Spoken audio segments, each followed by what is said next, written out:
Pascal. You are now rocking with that dude Pascal.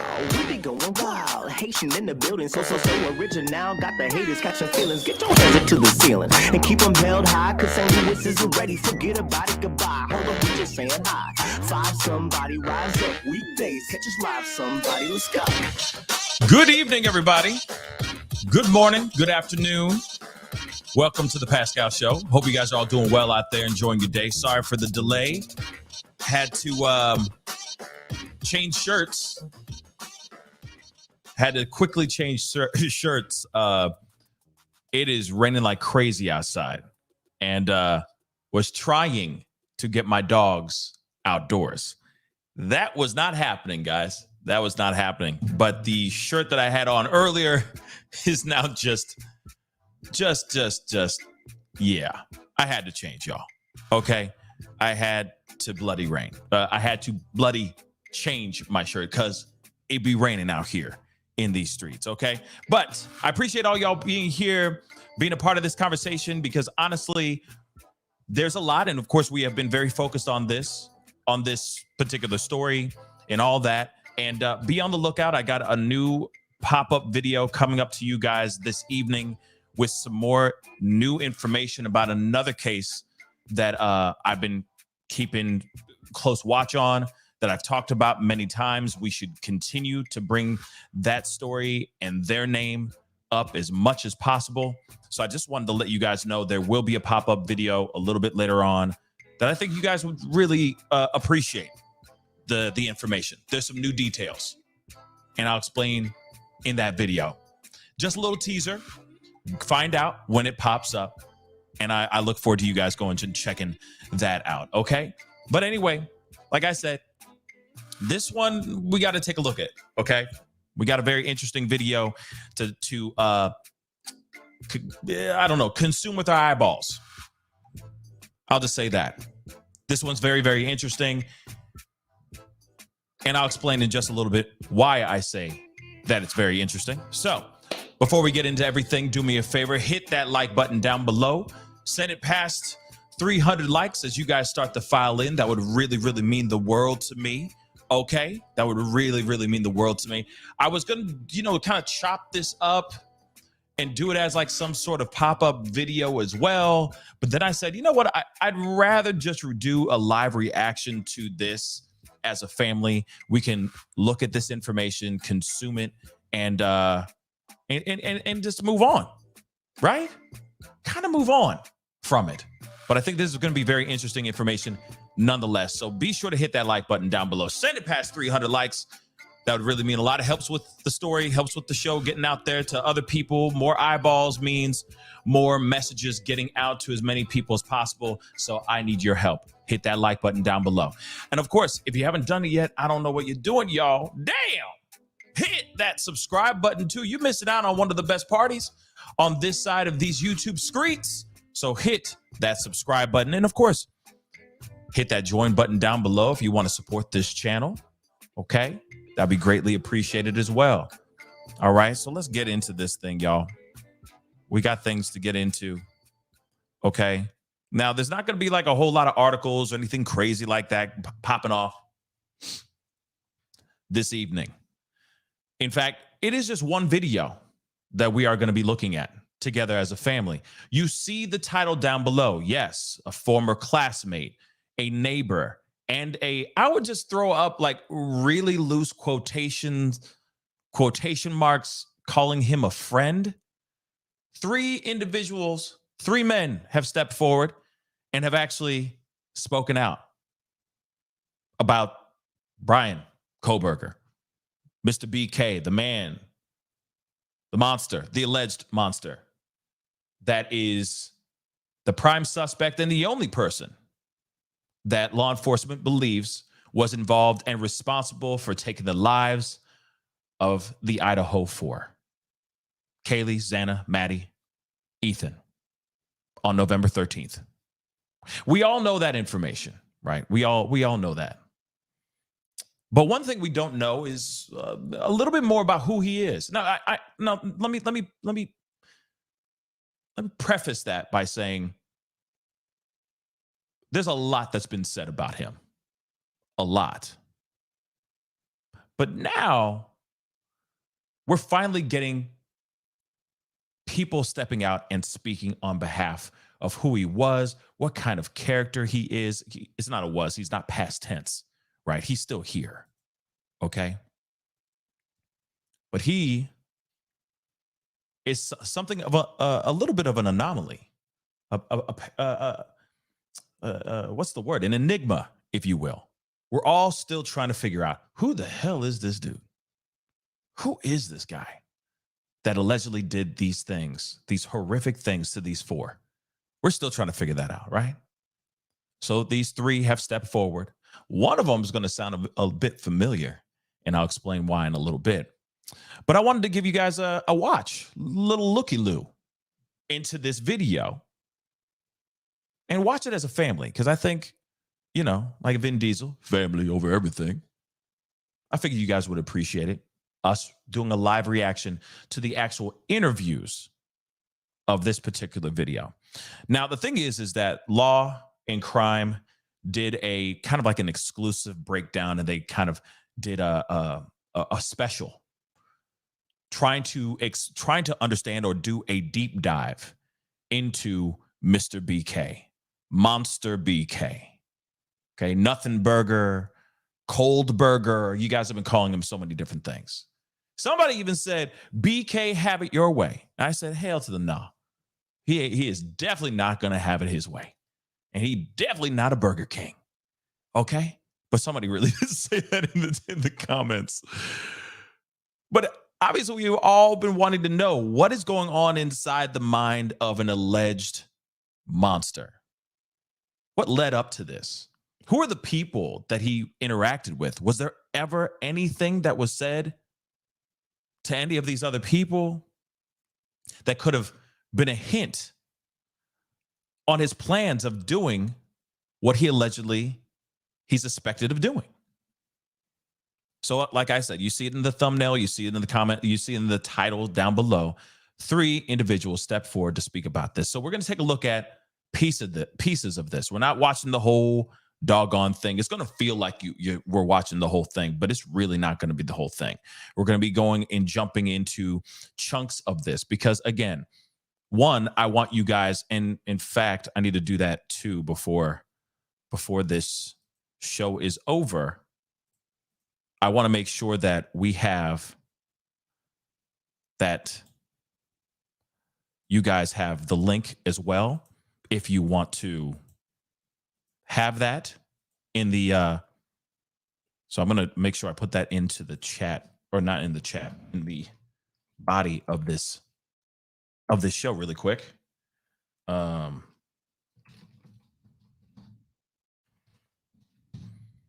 sure you guys have that too, so that you can watch it with your own 2 eyes, watch it in its entirety.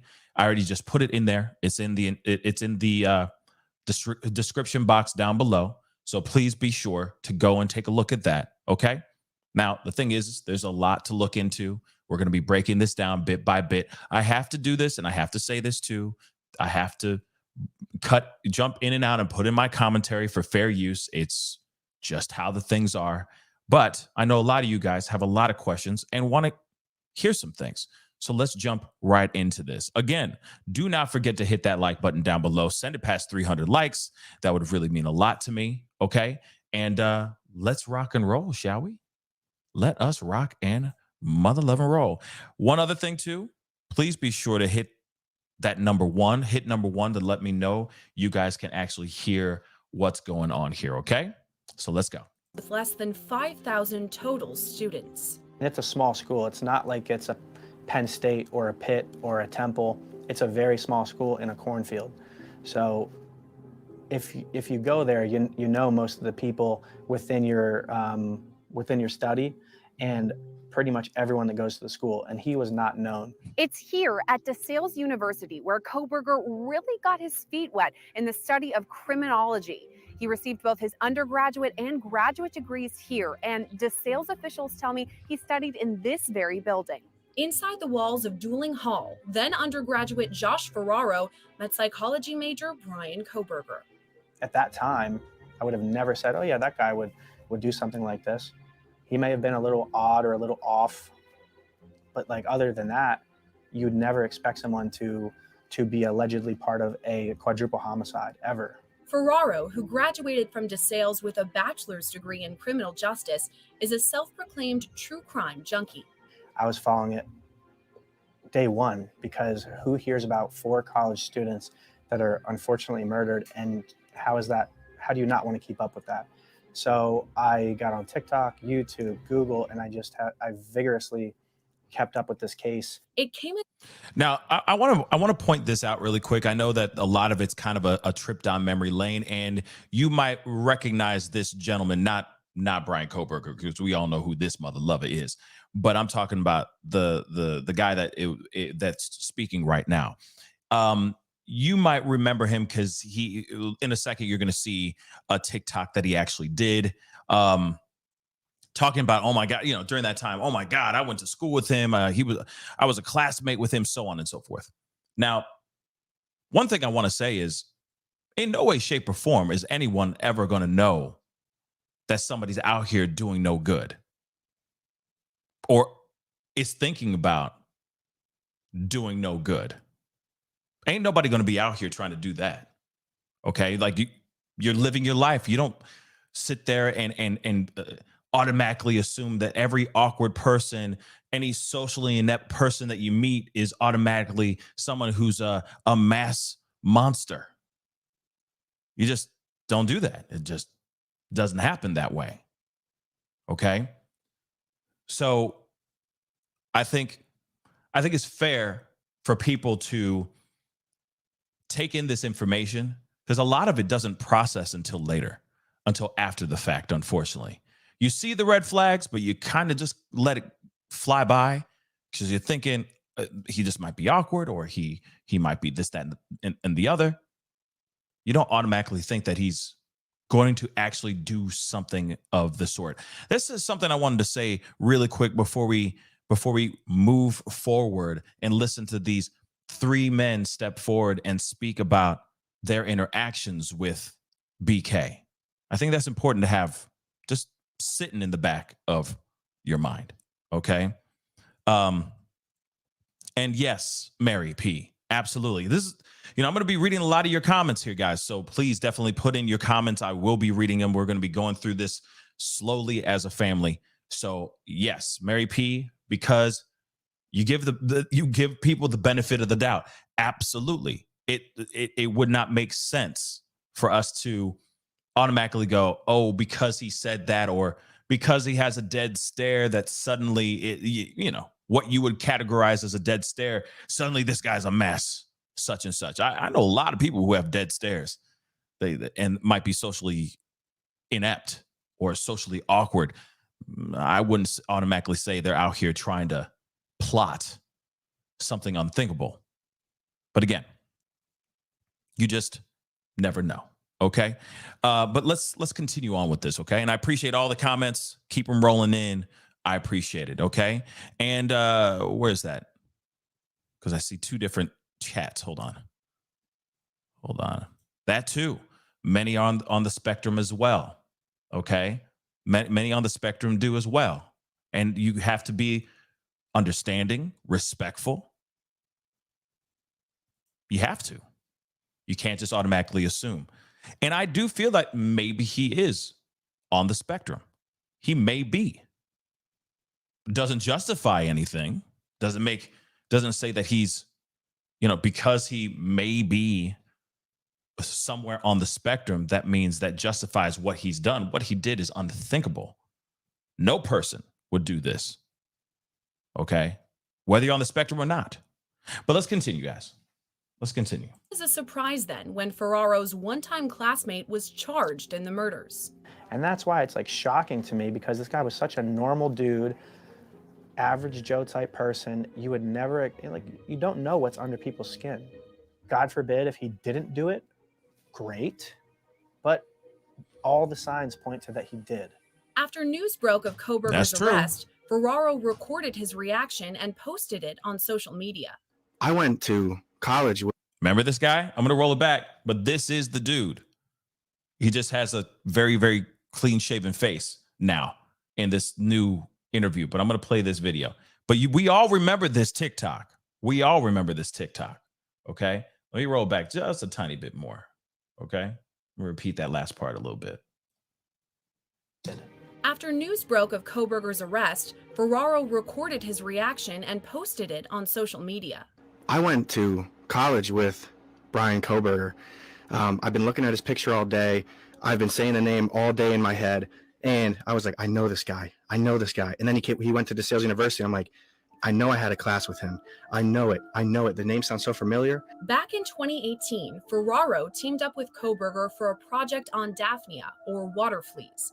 He says they worked together for an entire semester. He was new, and I said, hey, buddy, do you want to be my lab partner? And that's pretty much what was left, so I took him. And it ended up working out very well. As a commuter student, Kohberger came and went from campus during his undergraduate psychology studies. Ferraro says he kept to himself and didn't show any outward signs of something more menacing. It's not always the creepy guy with glasses and oily hair and creeping around the corner. It's sometimes just that average Joe that on the inside, you have no idea what he looks like. But on the outside, he may just seem like a normal person. I want to also say, again, you got to remember this guy right here, he's sitting here going, okay, you know, on the surface, he just seemed like a regular guy doing his thizang, living his life, going to class. He even said when he was picking him out, or like picking him as a lab partner, it was like the last, he was like the last resort. So even you could tell he really didn't want to use him as a lab partner, but he had no choice. So there was some sort of vibe. There clearly was some sort of vibe going on here with Bryan. But still, that doesn't automatically mean that you're some sort of bad guy. Again, he says you don't know what's going on inside. On the surface, he can come off like a regular dude, maybe a little socially off, but other than that, regular dude. You know, very American Psycho type vibes. Okay, Patrick Bateman type vibes. Right? We've talked about this a million times. Shoot, another movie that I saw on Twitter, or not a movie, but like a reference to a character from a movie. Jake Gyllenhaal's Night Owl. I think that was what it was called. I think it was called Night Owl. Damn it. I forgot the name of it. But that movie where he's like learning about media and trying to be part of the you know, videography world of taping crime scenes and all that, and he's willing to do whatever it takes to become successful.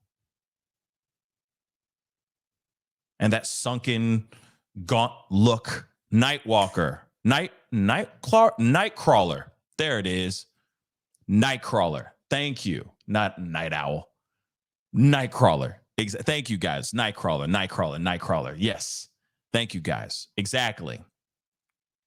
Where he will stop at nothing to find success and be one of the best video crews out there filming the most gruesome of crime scenes, right? So, but very much like that. If you've seen that movie, check out that movie first off, because he's a beast. Okay, Jake Gyllenhaal kills it in that movie. That was not pun intended, but sure. Okay, but it's a really good movie. His performance is really good, but he gives me a vibe of kind of a BK vibe. Seemingly on the surface, maybe a little awkward, but a nice guy for what it's worth, but very driven. Very, very driven, very, very focused on what he wants. At least that's the vibe I'm getting. Okay. That's the vibe I'm getting. Someone said that and I was like, oh my God, that is perfect. That is a spot on, guys. Yes. Julia said, yes, good movie. Exactly. What's the movie called again? Nightcrawler. Nightcrawler with Jake Gyllenhaal and Susan Sarandon. Really good movie. Okay. Really good movie. But if you see how he is, how he approaches things, etc., you could tell that he's just, and I know it's a character in a movie. Okay. It's just a character in the movie. But if you watch it and take a look at it, it just, I don't know. I was watching it again, or, just looking at the clips, online, just to kind of jog my memory on the movie. And it's not a forgettable performance, but I was just trying to see the vibe, and the vibe that I was getting was, yeah, it screams tunnel-like vision focus. Someone who is trying to exact or prove their intelligence and their like superiority with their intelligence. These are all things that we're hearing about BK from the descriptions that we've heard from students that have not stepped forward and put their names on, put their faces on camera. These anonymous sources that we've been getting from teachers, etc., saying that he was somebody who was just a very smart man, all that stuff. Exactly, Emma Rose. Narcissistic as if. But I want everybody to know how brilliant I am, just so you know. Listen to me. I am brilliant, and this is the reason why. Let me wax whatever the hell it is. Okay? Real talk. Sherry Rist, thank you so much for saying you love the show. You hope that I keep up with the Sundown show, please and thank you. Yes, I will. And I will be looking into, hopefully I got another interview on another case that still hasn't had really a whole lot of light under the sun as well. Daniel Robinson. I've had the interview with the father a while ago, man, like over a year ago. I'm working on getting him back on the show to talk about that again, bring light to that subject matter. Daniel Robinson, still to this day, I know this is a little bit of left turn, but just so you guys know, Daniel Robinson is still somebody who is still missing. It is still a case that has not been solved. They have not found anything revolving around him as far as him finding him physically, his remains, nothing. They have not found anything on that young man. So just so you know, that is something that I'm working on to bring awareness to. But that's the thing. I need you guys coming in and tuning in and consuming and sharing that story. Because if you guys aren't there, then we're not spreading the word. So that's where I need your help on, okay? But let's continue here, guys. Let us continue. But again, and also one more thing, guys. I've been seeing you guys saying that you're not getting notifications and all that. Please go hit that notification bell, turn it off, turn it back on. I don't know what's up with the glitches in the YouTubes. I keep telling you, and I keep thinking, since management is restructuring, I keep thinking that they're just dropping the ball. I don't know what it is, but please hit that, turn that notification bell on or off, turn it back on. And if you haven't hit the notification bell, be sure to hit that notification bell. Okay? Please and thank you. Okay. So, and yes, I agree, Cocoa Puff. David Robinson is an extraordinary father, and he has been working diligently trying to find his son. And again, it is a story that still isn't out here, and people just don't talk about it anymore because everyone's focused on BK, Idaho 4, and I understand they need some time under the sun as well, but so does that story too, okay? So let's continue here, okay? Let us continue. Much like Bryan Kohberger did. Ferraro instead theorizes Kohberger's alleged drive to kill stems from something on the inside. I really don't think that there's too many outward telltale signs of someone committing a crime. I feel like it's all mostly internal, which goes back to the blank slate theory and basically how you're raised, what you're exposed to as a child, what your genetics are. That would be predisposition. So like some things you're predisposed to do in life, that's just unfortunate. Your genetics dictate you will be one way. However, the blank slate theory says that dependent on your situation and who you grew up with, what kind of friends you have, how many friends you have, do you have a lover, all these things in combination kind of make you who you are. He's throwing in incel vibes. That's what I'm getting. in that little bit there. Oh, are you reclusive? Are you around a lot of people? Are you a social butterfly? Are you well liked? Do people rock with you? So on and so forth. Are you getting laid? Are you getting them yams or not? That's literally what he's saying. Very, very interesting. Let me roll that back just a tiny bit because I think that's very interesting. He's talking about all the things that go on the exterior can also affect the interior. Let's go. Dependent on your situation and who you grew up with, what kind of friends you have, how many friends you have, do you have a lover, all these things in combination kind of make you who you are. So it's a combination of both, in my opinion. I'm not a professional. You got to ask Catherine Ramsland. As a graduate, Yeah, you definitely do. You definitely do. And you got to remember, we already know about this professor that he was studying under at DeSales University. Student at DeSales, Kohberger majored in criminal justice. That means both he and Ferraro and you remember this this professor here studied under legendary forensic psychologist Dr. Catherine Ramsland. We reached out to Ramsland for this story. Okay, and of course with Dr. Ramsland, let me just say this, okay? Because I know that we talked about this at great lengths as well. We talked about this going, hey, what happened? How would she not know that this person is hiding in plain sight? So on and so on. But here it is. As much as we could sit here and go, oh, for someone who's such an expert, how could she just have this guy fly under her radar undetected? It happens every day. It happens every single day. There are so many people out here that are just straight evil, that are doing so many terrible, evil things that we don't even know about. And they're right next to us every single day.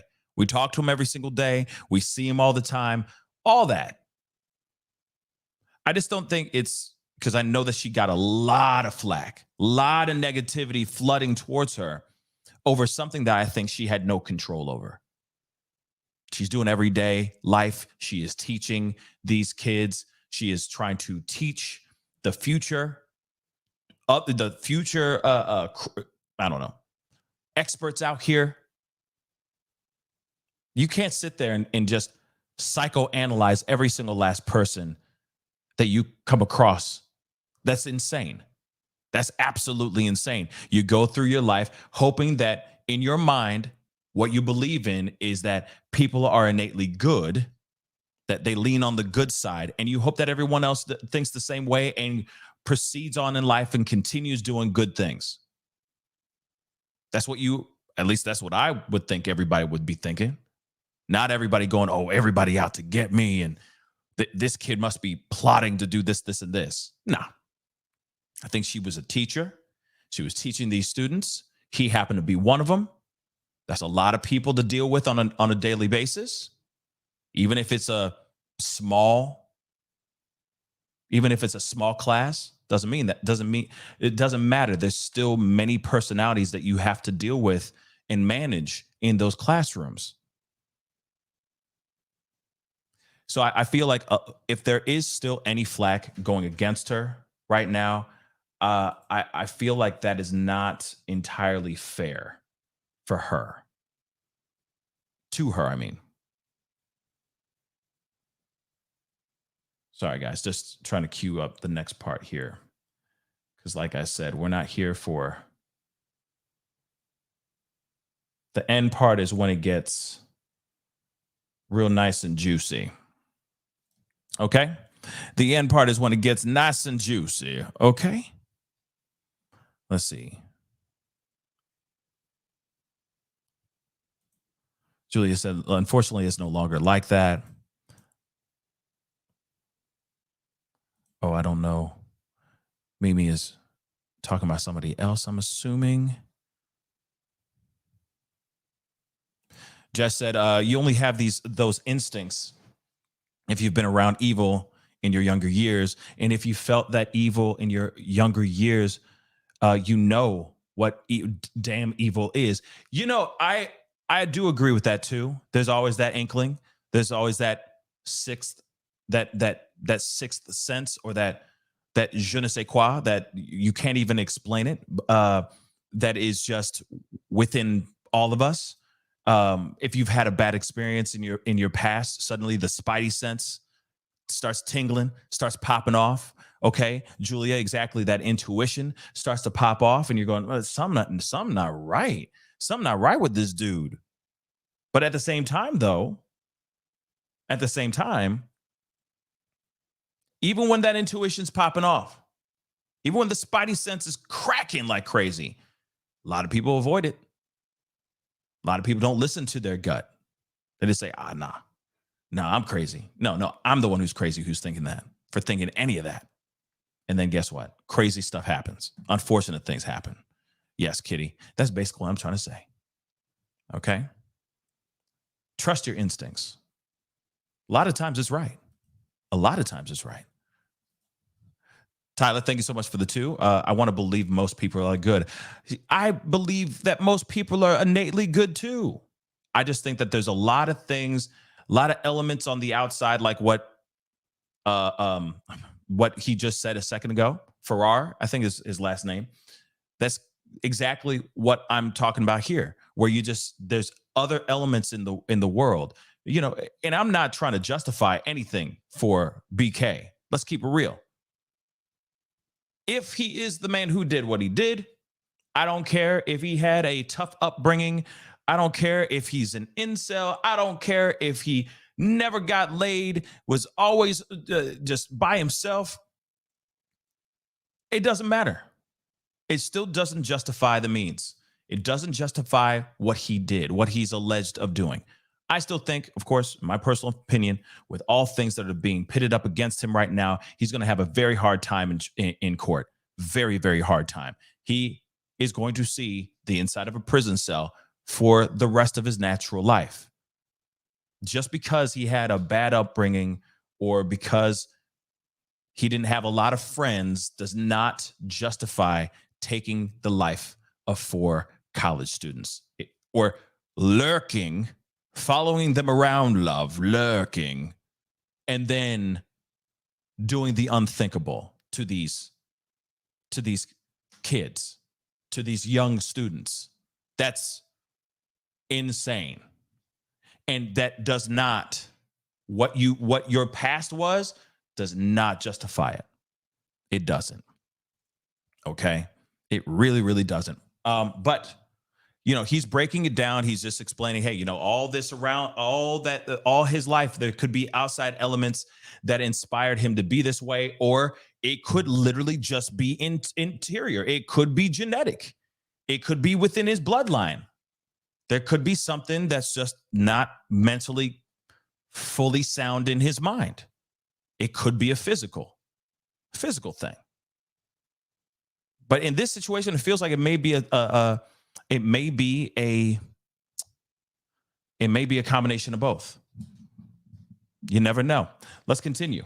Linking all of these things to describe that reaction Out is psychological sleuthing, where you basically that reactionary aspect is kind of maybe what compelled him to engage in this particular act. But could Kohberger's connection to criminal justice have played a role in the murders? The course that I took that stands out is psychological sleuthing, where you basically enter the mind of a killer. She would give you sheets, Here we go. and basically the sheets would denote and detail a crime. However, you wouldn't know who did what per se or where this was, but you'd have to, it was a group thing, so you'd get partnered up or in groups, and you would go through these activities and basically come up with a theory or a thesis and then challenge it to Dr. Ramsland. DeSales boasts a robust criminal justice program, promoting hands-on training and courses taught by renowned professors. They have an entire house, they call it the crime scene house, that is used for simulations for crime scene investigation, crazy, or collecting evidence, or crime scene photography, or responding to other emergencies. But according to court documents, Kohberger... Now, I want you to know that, I mean, they, of course they have those kind of classes. Of course they have stuff like that that's set up in certain ways, because they're trying to teach the future of their future law enforcement.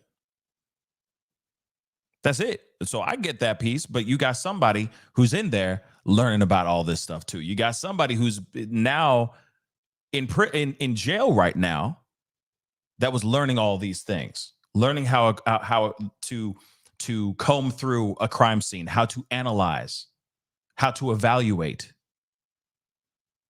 It's interesting, but we all know this stuff. This is old news in a way, but it's still just nice to have the refresher. Kohberger's criminal justice studies were important enough for detectives to investigate, recovering a criminal psychology book and DeSales University documents from his parents' home when a search warrant was executed. Right. The Master of Arts in Criminal Justice is awarded to Carlina Kemery.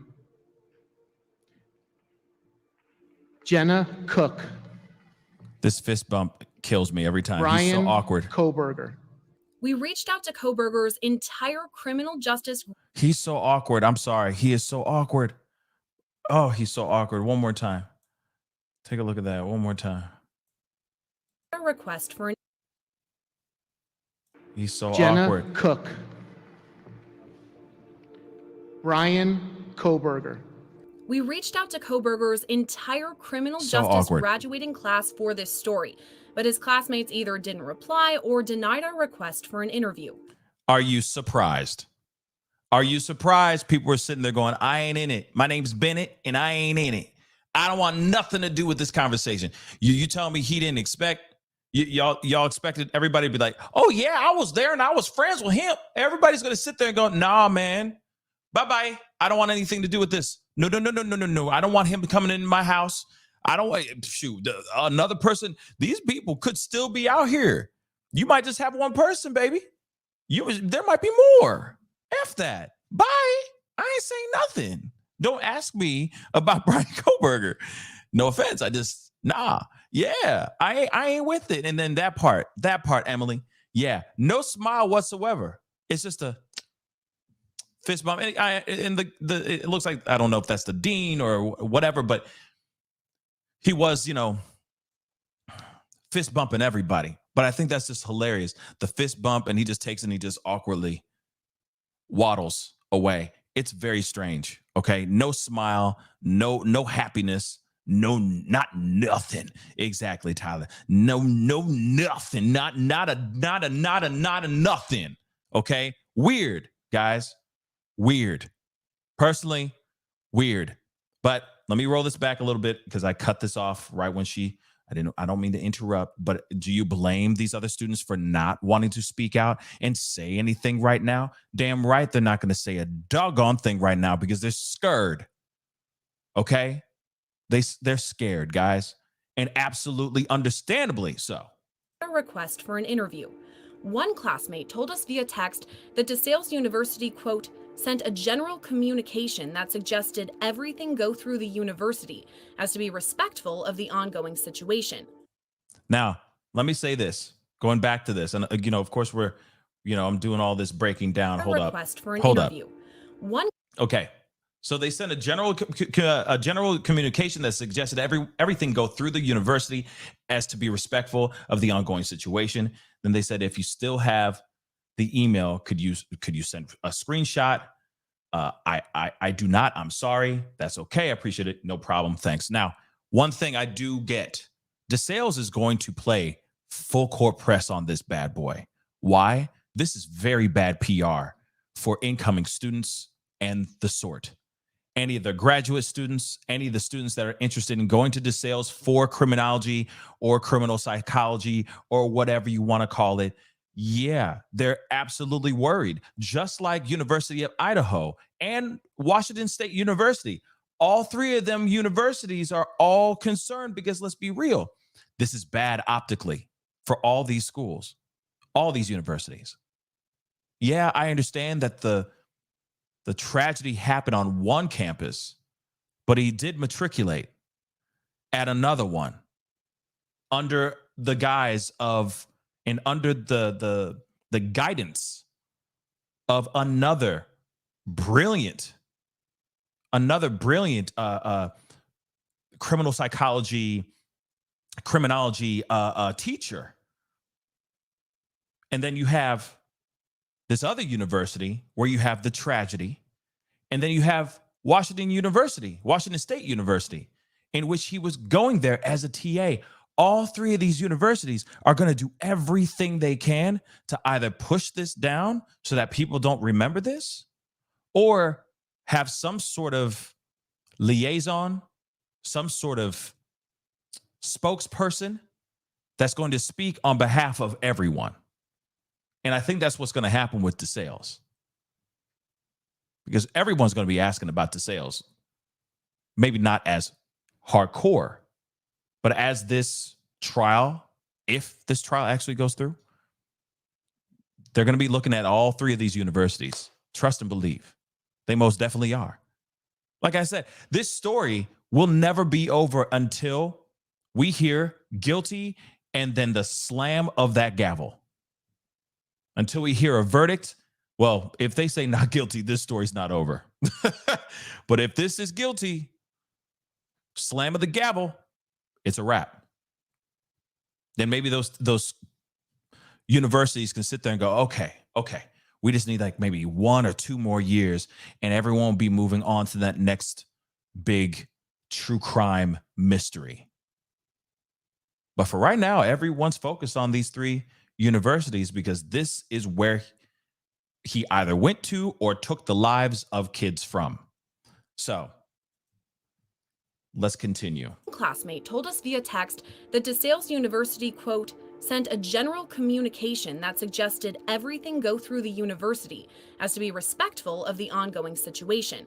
The Associate Vice President of Marketing and Communications told us via phone the school did not discourage students to speak with the media, but that she was available to assist in media requests on a case-by-case basis. The school's statement via email recapped Kohberger's majors, the years he completed each program, and confirmed he was always a commuter student. DeSales is just such a close-knit and heartfelt community. Like I said, everybody knows each other. And the fact that really no one knows about this guy, he went in and out. It's a common theme in Kohberger's past, leaving behind little clues about his isolated personality.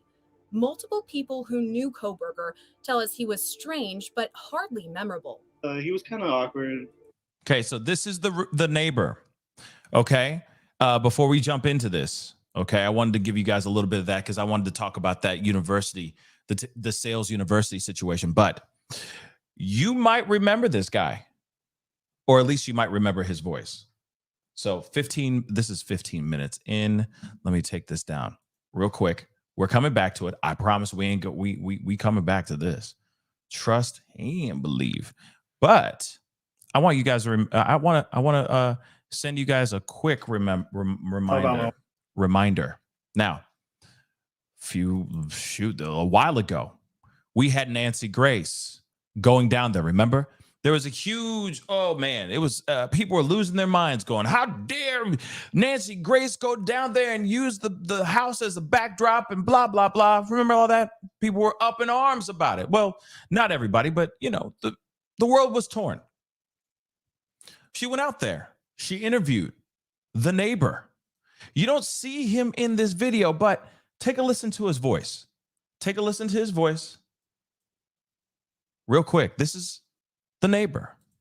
Thought about my wife though, because my birthday was like real shortly after this pool party, and I told her, I was like, I'm gonna invite Bryan because he's still new, so I know what it's like to be new somewhere and not have any friends. And she was like, don't invite him. Like she had an intuition about this guy. Remember the whole keep Bryan Kohberger away? My mom, my wife. This is what the guy said. My wife had a sixth sense situation, and she was sitting there going, no, do not invite this man to this party. Do not, I repeat, do not pass go with Bryan Kohberger. Telling you, women's intuition, it's real. Did you ask her why? I just can't put a finger on why, and I'm trying to think, like, I don't know. I can't really put a finger on it. It's really, really odd that your wife picked up on that. Now, it is very interesting and odd that his wife picked up on that. Real talk, okay? And yes, women's intuition is really something else. Real talk. But this is why you listen to This is why you listen to your wives when they say, hell to the no, you ain't bringing this person over here. You crazy. You crazy. You not bringing this dude over here. Now, you heard his voice, right? You heard his voice. Okay. And Rex Q, yes, I agree. Female intuition is pretty crazy. It's disturbing sometimes. You're like, how did you know? Damn it. How did you know? Damn. Why you gotta be right now? Damn it. You know, we all been there. We all been, fellas and ladies. Okay. We all been there. All right. Let's keep it real. But you hear the voice, right? You hear the voice. All right. Let's hear this man real quick. And you tell me if that isn't the same guy. Because it doesn't make sense. It's definitely the same guy. You'll hear in just a minute. Let's just go. Hardly memorable. He was kind of awkward. It's the same dude. You can't just write someone off as being crazy just because they're a little awkward, you know? That's Just true. months after his graduation from DeSales, Kohberger moved across the country to Washington to begin his PhD studies in criminal justice at Washington State University. It's crazy because, like, literally, like, days after these murders happened, he brought it up when I saw him in the hallway. Just across the hall from Kohberger's Pullman, Washington apartment lives Christian Martinez. He says Kohberger's dad approached him early on. The dad was, like, wanting to introduce me to Bryan. And he said something, I don't remember the exact like word he used to describe him, but it was something that was like he has a hard time making friends, or he's kind of shy, or something like that. Now, remember when Nancy Grace went over to the University of Idaho house, the Idaho 4 house, she went out to his apartment complex and interviewed the neighbor. Now we have a face to the voice, but that is the neighbor.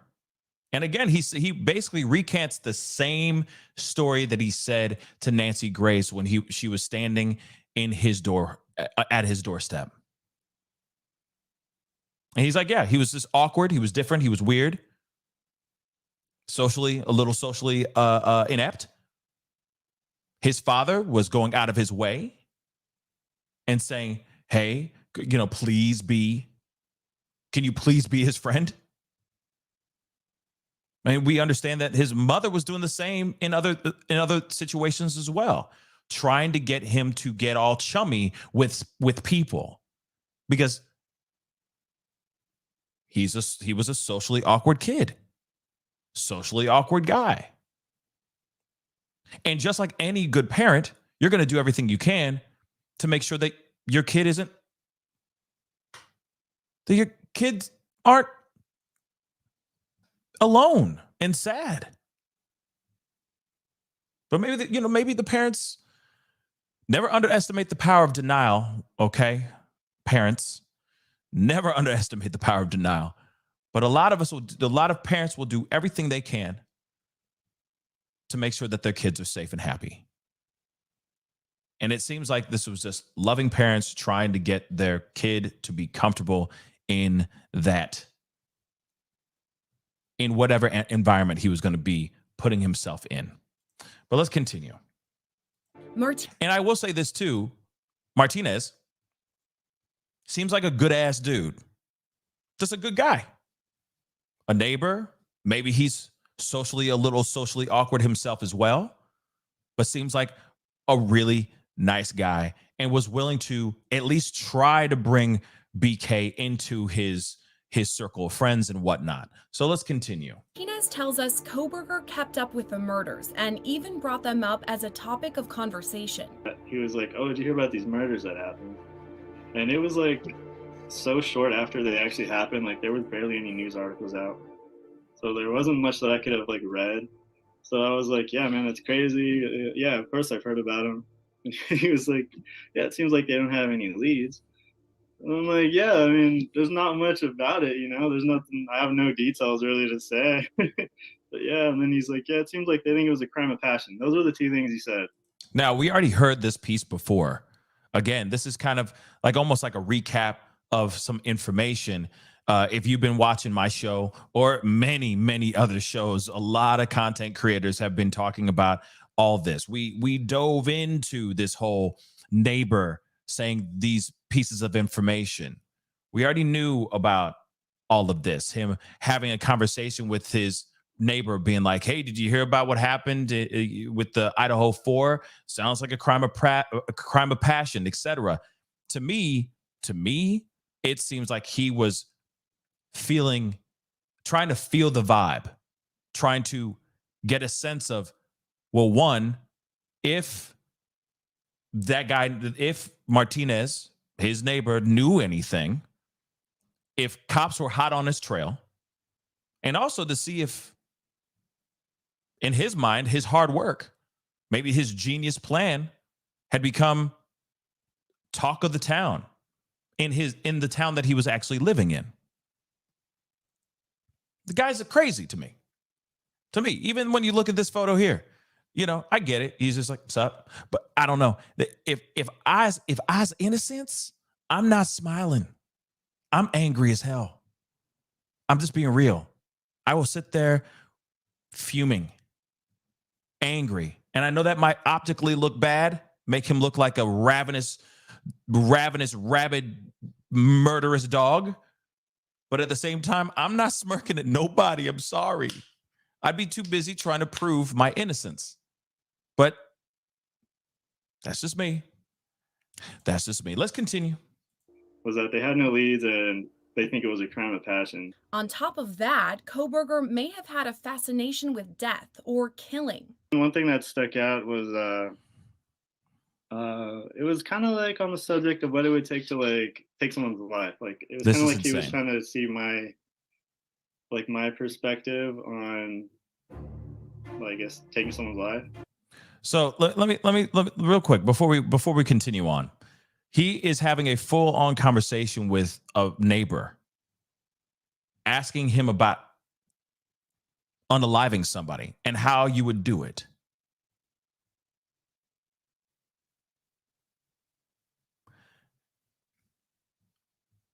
Okay. Let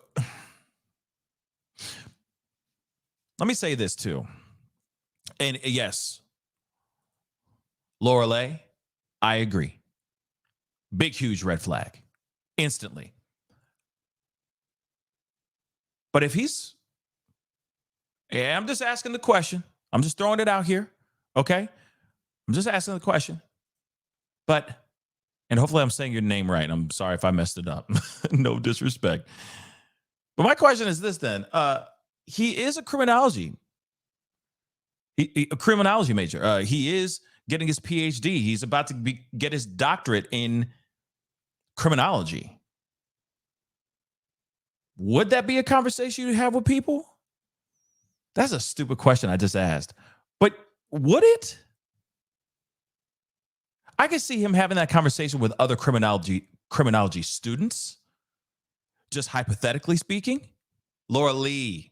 Thank you, Laura Lee, for the comment. I could see him having that conversation hypothetically with other PhD students in criminology, right? Criminology students having that conversation hypothetically. I could. I'm sure at some point you're nerding out and you're asking that question. How would you do it? I'm sure. If that's all you study, that dialogue would happen, I'm sure, over a pizza or a coffee or a beer.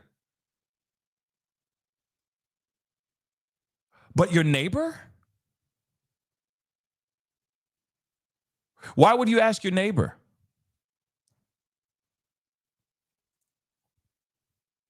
And he's just a neighbor. He's not out here saying, hi, I go to Washington State University and I'm also a criminology major. He's not saying that. He's just a regular neighbor. I don't know what he does in his personal life. He could own a CrossFit gym for all I care. He could own a box, okay? Why are you having this conversation? He could be a bartender, glorified bartender. Why would you go up to a guy randomly and ask him that question? If you were going to unalive somebody, how would you do it? Just out of curiosity. You know, I see you bartending, or I see you doing a whole bunch of burpees in your CrossFit box. But if you had to do it, how would you do it? What? That doesn't make sense, y'all. Okay. Centers a conversation after a few lines of beer. Yeah. It just doesn't make sense. Okay. Yes, Emily, not your neighbor that you barely know, though. Not your neighbor that you barely know, though. Why would you ask your neighbor? That's insane to me. Okay. That's insane. But let's continue. Just thought it was interesting. And then, of course, this is an invite. They're going to explain here in just a second. I'm going to roll it back, though. But that's weird. He's in there, and you can tell he's awkwardly sitting here going like, yo, this guy is literally asking me about how I would take somebody's life from this planet. Wow. And this is a regular ass dude. But okay. Like it was kind of like he was trying to see my perspective on, I guess, taking someone's life. After the pair were first introduced last summer, Martinez invited Kohberger to a pool party, and they saw each other occasionally after that. At that same party, Zach Cartwright met Kohberger for the first time. He did seem pretty kind of just socially awkward and kind of hard to carry a conversation with, if I remember correctly. But besides that, he mainly just stood to the side and was really observant, and so much so that based on that one small interaction, he knew exactly who I was maybe a month or so later when I saw him on that hike. When they crossed paths again, Cartwright says it was strange how quickly Kohberger recognized him. It was really... Real quick, I'm sorry, I got to roll that back just a tiny bit. Remember, this is the pool party? Remember the pool party. Now, the pool party was mentioned in that Nancy Grace video. He was like, I'm about to invite him up to this pool party. And my wife was saying, no, honey, no, do not invite Bryan Kohberger to this pool party. She literally said that because she had some weird sixth sense, ewy, like, not feeling good in my bones type of situation, right? So he still went to this birthday, but he still went to this pool party. He still got invited because Martinez, the neighbor, is a nice guy. It was like, hey, it's no big deal. I'm going to hook him up. He needs to be out here. We just need to bring him out. He needs to not be locked up in his house or in his apartment. It's all going to be good. Okay? And then he meets this guy. Let's go. Saw each other occasionally after that. At that same party, Zach Cartwright met Kohberger for the first time. He did seem pretty kind of just socially awkward and kind of hard to carry a conversation with, if I remember correctly. But besides that, he mainly just stood to the side and was really observant, and so much so that based on that one small interaction, he knew exactly who I was maybe a month or so later when I saw him on that hike. Now, he was out there being very awkward at this party. He was standing in the back, observing, doing what he was doing, just being Bryan Kohberger, okay, doing his thing. And as you can see, like, I don't know. I mean, I don't know how somebody would be in this kind of environment, in this situation. If you're somebody who is socially awkward, maybe there is some body dysmorphia going on. Maybe there's a little bit of a feeling, the feeling of always being overweight. Because you remember he was, he was a little overweight in his younger years. He obviously is now gaunt, like skeletal, almost skin and bones now. But I feel like he, as you can see, like, I can only imagine what he was like. Was he somebody who was out there just, showing off the six pack, just like, showing off the muscles? posing every chance he got? Or was he someone who was just very quiet in the corner, chilling? It's something to ask. Because you got to remember, this is all part of what breaks down who BK is. So it's interesting.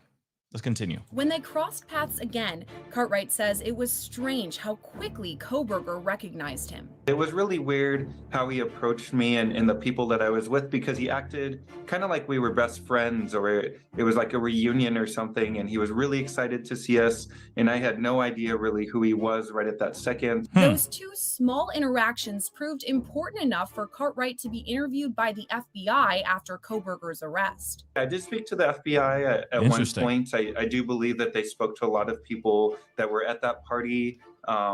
It may be because that was one of his very first times, if not his first time in Moscow. Martinez and his wife were also interviewed by the FBI. He tells us his wife always felt something was off with the now suspected murderer. She didn't have a good feeling about him, because every time I would tell her I'm gonna invite Bryan, because he didn't have any friends. I was trying to bring him out and maybe meet people he can, relate to. Listen. This is a really, really nice guy. I'm gonna keep it real.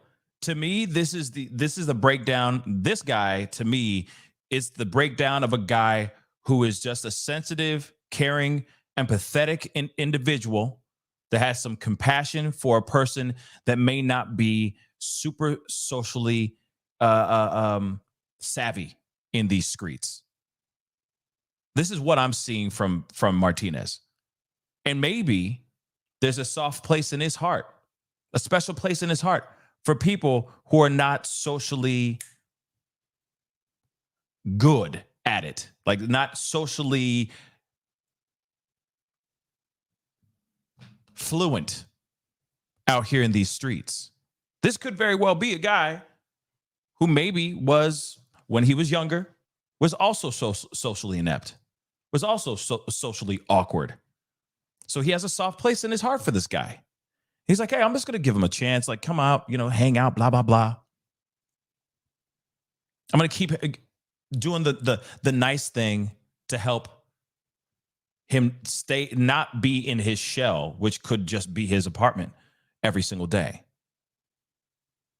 Let me just bring him out. I mean, I feel for this guy. You don't know.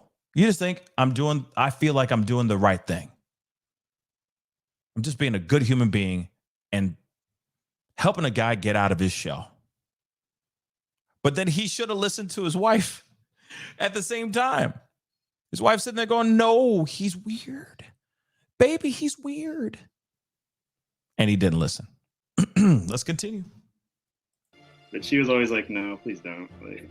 There was just something about him that she didn't like. Little In creepazoid. recalling their conversations after Kohberger's arrest, some key points stick out. I guess looking back, it's kind of funny because he was talking about how, he was talking about genealogy, because I was talking about the 23andMe because my sister had just did all that. Yo, this part is insane. Very ironic. I'm rolling it back just a tiny bit. You got to hear this whole thing. This is so freaking ironic. Let's go. I guess looking back, it's kind of funny because he was talking about how, he was talking about genealogy because I was talking about the 23andMe because my sister had just did all that. And then he brought up something similar in his studies that had to do with being able to catch criminals because of their relatives' DNA, which is, I guess, how he got caught up in his mix. Ain't that funny as hell? He had a conversation with Martinez basically saying, hey, man, have you heard about this whole thing? People getting caught by using 23andMe or by using genealogy, a genealogy DNA type thingy thing? It's crazy. People are using DNA from relatives and all that to catch bad guys. That's insane, right, Martinez? He's sitting there like, yeah, this is crazy. And guess what? That's exactly what happened to him. Remember, he was really covering his tracks. He was wearing gloves. He was putting his trash in Ziploc bags. He was putting his trash out in other people's trash cans. He was shopping with surgical gloves on, so on and so on. This man was doing everything he could to not get caught, but they were able to get DNA from the trash and use that to catch him. That is some wild stuff, guys. So, and very, very ironic. Let's continue. Probable cause affidavit released after Kohberger's arrest revealed a knife sheath was left behind at the crime scene containing a single source of male DNA. When compared with DNA recovered from the trash at Kohberger's parents' home, it proved to be a near perfect match. When the FBI interviewed Martinez, they asked whether he had ever seen Kohberger with a similar weapon. They just asked about like if he had a knife on him or anything like that. Right. If I ever noticed him with a knife. No, I didn't. He never had anything on him like that. I mean, do you really think that they're going to have a knife just sitting around? He's just going to walk around with it, and him just sitting there going, Martinez asking BK, "Hey, what's that in your pocket?" Oh, this whole thing? Oh, yeah. Oh, that's my knife. Call that a knife? This is a knife. You know what I mean? Like, you think he's going to do that? Just walk around with a K-bar knife, just chilling on his side? Like he's freaking Crocodile Dundee. Come on, y'all. He ain't gonna do that. He ain't that dumb. He dumb, but he ain't that dumb. Okay, let's go. When Thanksgiving approached less than 2 weeks after the murders, Moscow police announced their investigation would continue through the holiday. I want to assure you, first off, that the loss of Xana, Kaylee, Madison, and Ethan remains the highest priority for the Moscow Police Department. We will continue putting all of our resources into investigating and solving these murders. Investigators are prepared to work through the Thanksgiving holiday to continue their efforts. As local, state, and federal police continued on in the early stages of the investigation, Kohberger texted Martinez on Thanksgiving, reading, quote, "Happy Thanksgiving to you and your family." It kind of made me feel bad because me and my wife were talking and like how I was like one of the people that he made friends with. And then it kind of made me feel bad, like, I don't know. What if it would have made a difference that I had been able to like meet up with him the times that I could have? Like, maybe that would have changed anything if it would have, but I don't know. According to court documents, investigators believe the murders happened just 11 days before Kohberger sent Martinez that Thanksgiving text between 4 and 4:25 a.m. A white suspect vehicle was seen near the home at that time and multiple times after. We already know about this. So that, and I'm just going to scroll through here a little bit. Because like I said, you guys can watch the entirety of it because, we skipped through a good chunk of the beginning because the end part is really where it gets really, you know what I'm saying? It gets thick, but let's continue. Like every time I would like talk to him, my wife describes it as like a death stare. And like, it kind of is like, you make eye contact with people, but like, you're not like constantly like just staring at him. He would be like constantly like staring at me. Like he's just trying to like analyze me. But that was a feeling I would get. After Kohberger's arrest in Pennsylvania, he appeared in Monroe County Court on January 3rd. Cameras weren't allowed inside the hearing, but Law and Crime Network was in the courtroom where he waived his right to extradition. He was later flown to Idaho and charged with all 4 murders. It alleges. Okay. Now, obviously, there's a little bit left of this video. You guys can definitely check that out for yourselves because I feel like it is definitely something that I feel like you guys should all take a look at. Take a chance to sit down and watch the whole thing in its entirety. By yourself or with your friends, whatever you want to do. But it was something that I definitely wanted to react to. Mainly, it was the neighbor that really caught my attention. That the fact that he finally stepped in front of a camera and is speaking on behalf of what happened here. His dialogue, the interactions, the correspondence that he had with Bryan Kohberger. It is very, very interesting stuff when you see the interaction. Then on top of that, his story has not changed. Martinez's story has not changed at all whatsoever. He continues to sit there and say, "Hey, my wife was constantly telling me, hell no. My wife was constantly saying, this man is awkward and I'm not down for it. Please don't invite him. Please don't invite him to be here. Now, I saw some people here. Some people are saying something like, you never know. Okay, Mary R. You never know. Maybe he was a fraud. I don't know. There was another one I think you said as well, that maybe he was framed. Oh, you meant maybe he was framed. Maybe he was framed. There it is. It's that maybe he was framed. Now, let me say this. If he was framed, then show me proof on which he was framed. Show me the Carfax. Show me the facts without a shadow of a doubt that this man did not do this at all. They have more than enough information, the cell phone pings, etc. It would be weird for it to be just a coinky dink if he's out here in these streets lurking, and then at the same time, whilst he is lurking in his white Hyundai, that an unaliving happens, a mass unaliving happens at the same time. So the only pushback I say, sure, it is, we are still in the world of the law. In the eyes of the law, this man is innocent until proven guilty. But all the evidence, all the information that we have that is being thrown up against him, that is being erected, I said erect, being erected by the prosecution, the defense is going to have a really, really hard time getting out here and proving otherwise. Now, I will say this too. Yes, I totally understand. The defense can poke all kinds of Swiss cheese size holes in the prosecution just by going reasonable doubt, reasonable doubt, reasonable doubt. Oh, and reasonable doubt there too.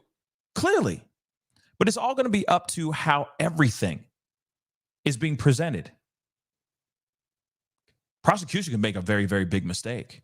Bring in the wrong person or bring in a piece of evidence that has no merit, that does not stand in court at all, that even proves even more reasonable doubt. But then at the same time, the defense has to concoct and basically scribe a narrative.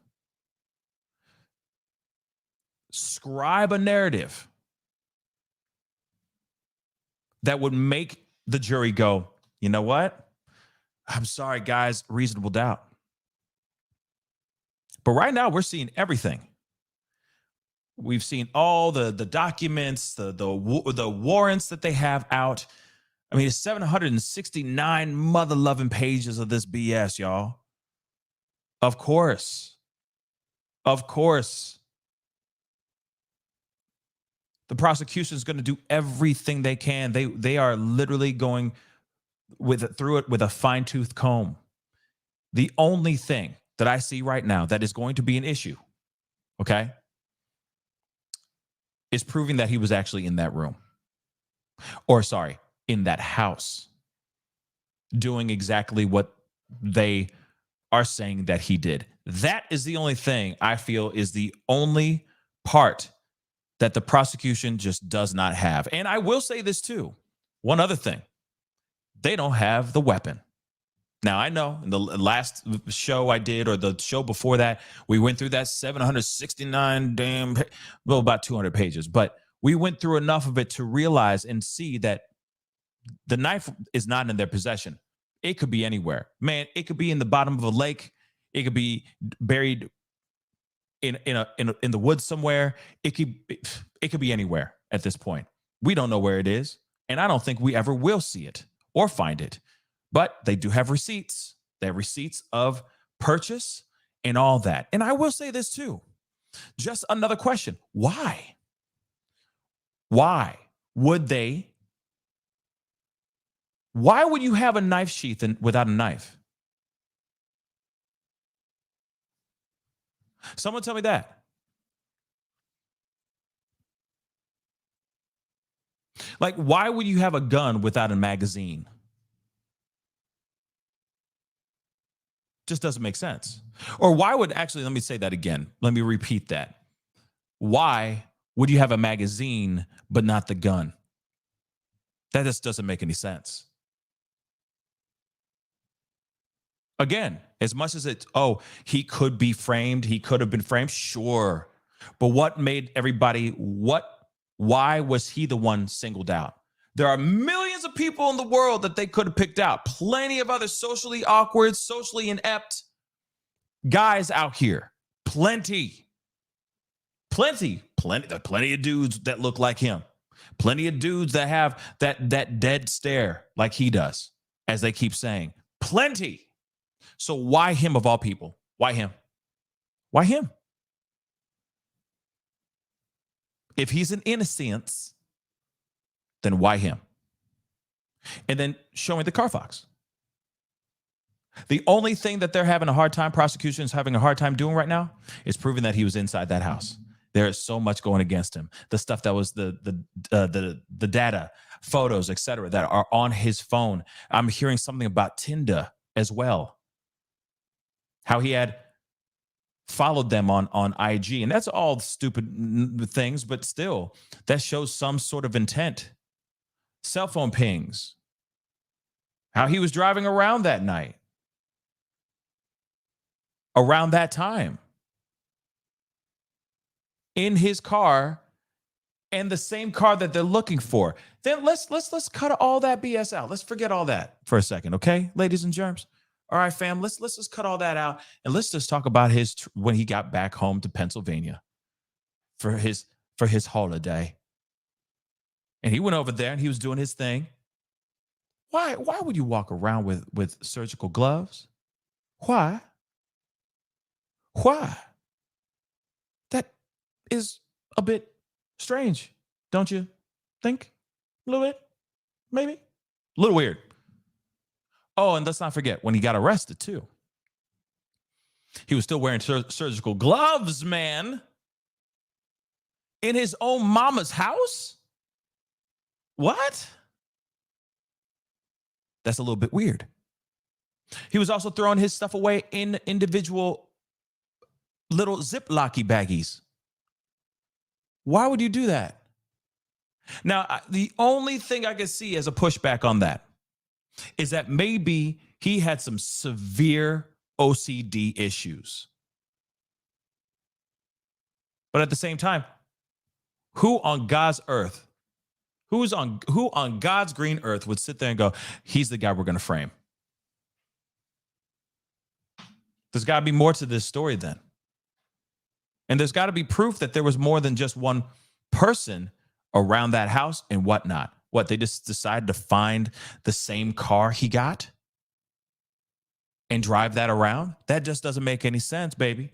Okay, hold on. Nuts and Board, thank you so much for the $2. I appreciate the $2 super chat. Hi, from PR. 6A, man. Okay, thank you. Oh, stop. What did I miss? I'm late. Oh, man, there's so much to say. You might want to go back, okay, and check it out. Now, I understand Sleuthy Goosey is in the house. If she is still in here. Hello. Okay.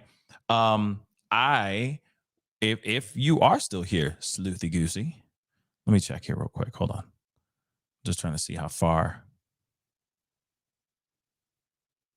away she was. If she's still here, and if she got time to hop on, I'd love to have her hop on. I'd love to hear her thoughts on this. I know she's been watching this and keeping close watch on this whole thing. Okay. Oh, she wants to join. But I don't see her comments.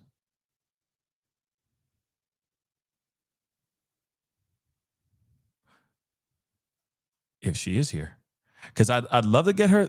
If she got oh yeah, there you are. Hi Sleuthy. Hello. All right. You want to hop on? You want to hop on real quick?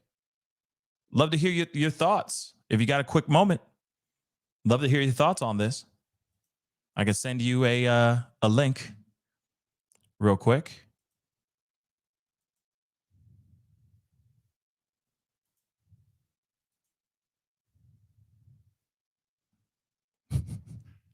Everyone's like, she is totally here. Okay, cool. Let me message you on the twits. Hold on real quick. Because I think I have sent you a message before, but no love in the club. Okay, so I sent you the link. Love to have you on. I'd love to hear your thanks. Love to hear your thoughts on this. Okay. Nuts and Board, thank you so much for the 5. Murdaugh got convicted. Alec Murdoch got convicted with circumstantial evidence. I have faith he's going down too. I agree, Nuts and Board. I think that, listen, if anything, the only thought I can have in my mind is that maybe he didn't do it alone. He was there. He did something. And that's it. Now I'm hearing other pieces of information, other sources are saying certain things, blah, blah, blah. I mean, and again, thank you so much for the $2. I really do appreciate the $2. I appreciate the love. I think I missed one from Mimi, but I'm just going to say because I can't find it. But Mimi, thank you so much for the 150 Swiss francs. I do appreciate it. Okay. Le fromage, les enfants. So, and I know it's not Swiss or whatever, but anyway, francs. Anyway, guys, I just think that if anything, he may not have been the only one doing this. That's it. That's what I stand on. That's where my mind is. That's what I'm rocking with. Now, some of y'all may disagree with that. Some of y'all may be like, nah, he did. Some of y'all are still out here thinking that he didn't do this. And that's fine. If that's what y'all want to think, then that's what y'all want to think. But again, you got a knife sheath. You got a receipt of the K-bar being bought. They are doing everything they can to prove that this went down, that the purchase of said knife went down. And the thing is also, too, remember, if he didn't do this, he had nothing to do with this at all. Then why was the knife sheath in there in the first place? Then on top of it, if he didn't do it, then the knife should be with the knife sheath in his house, chilling, and he would not be a prime suspect or the only suspect.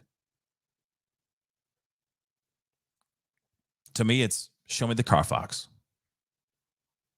Okay? Show me the Carfax. There's just no way. Him guilty. Him guilty as hell. But let's see. Did she get it? I sent it to her. I sent it to Sleuthy Goosey on Twitter.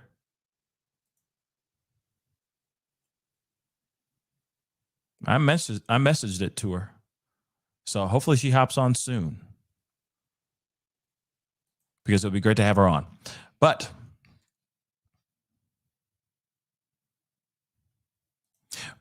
Alyssa said, why is his purchase knife missing? That's what I'd like to know too. Clearly, because he was trying to get rid of it. He was trying to get rid of it. He was trying to get that gone. Because, hey, without the knife, it's harder to convict. It's harder. It adds even more reasonable doubt, all that. And again, I'm not a lawyer, okay? No, in no way am I a lawyer. But those are the questions. That's something that I would think in the back of my mind. Okay, if there's no knife, how can I get caught? Right? Hold on one second. Okay. So Sleuthy Goosey is about to hop on and grace us with her presence and talk about this, talk about everything that we've learned so far before she hops on. Do me a favor, y'all. Do me that solid. Hit that like button down below. Crush it. Make it scream out your doggone name. And do not forget to hit that subscribe button, baby. Hit it, hit it, hit it, hit it, hit it. Okay. And of course, you guys are saying that you guys are not getting notifications from me, and I don't know why. Okay. I don't know. It's been a very, very weird couple weeks, to be honest. If you could do me that solid, go over to the notification bell, turn it off and turn it back on. And for those of you who have not turned it off or even turned it on, I'm still here, guys. The camera's just tripping. Please do so. Hit that notification bell as well, okay? And of course, you can always hit that join button down below and help support this channel as well. You know, for a fact, your boy's working hard to have these conversations and talk about these things that, you know, we all are focused on and care about and trying to understand. Because trust me, I am trying to understand all this. This is just insane. So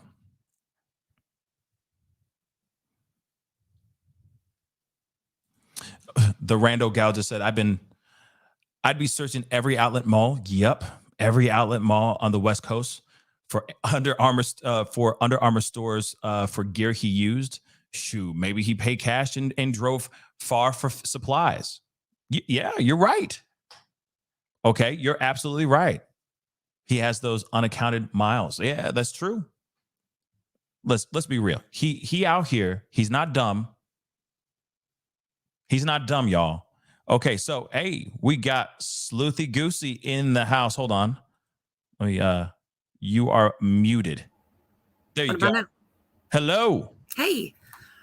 How you doing? Pretty good. Good. First off, it's nice to meet you. Yeah, I don't think I talked to you yet. No. But we do follow each other on the Twitter. Mm-hmm. Yeah. Thanks for coming on and hopping on to the show. I do really do appreciate it. What are your thoughts on everything that we've been talking about so far? Well, I want to start. Maybe I missed something today, but did they put out another warrant where they found a receipt for him buying a knife? So from what I understand, they still have there's like 769 pages. They have warrants for receipts, etc., of this knife that was purchased online. Now, and the knife and the sheath. So from my understanding, the way I have broke it down is that they actually have the receipts, the actual receipts of said purchase. But go ahead. So yeah, they do. So what they did was they made a query for all purchases and they separated them, which is actually pretty smart because there's no knowing that knife that belongs in that sheath was the knife that was in the sheath. So he could have bought the sheath separate and then bought the knife. But it kicked back all purchases. So then what they'll do is they'll say, okay, username blank, blank, blank, blank, all bought it. And they're in these locations. Now we have to check in with those people and see if they have reported their knives missing or sold them to anybody. They're not necessarily connected directly to him. Now, if we would see a search warrant come through for, let's say, his American Express card or his bank account for them to go in and verify a receipt for payment, that would be one. But as of right now, and I was actually pretty surprised, the only warrants for him, there are no bank things for him, just the Tinder, Yik Yak, AT&T, and what was the other one? What was the other one? There was Tinder, Yik Yak. What was that other one you just said? Tinder, Yik Yak, AT&T. AT&T. Oh, Google. There was Google, Amazon, eBay. No, there's no Amazon. So, did you get the link to the Google thing?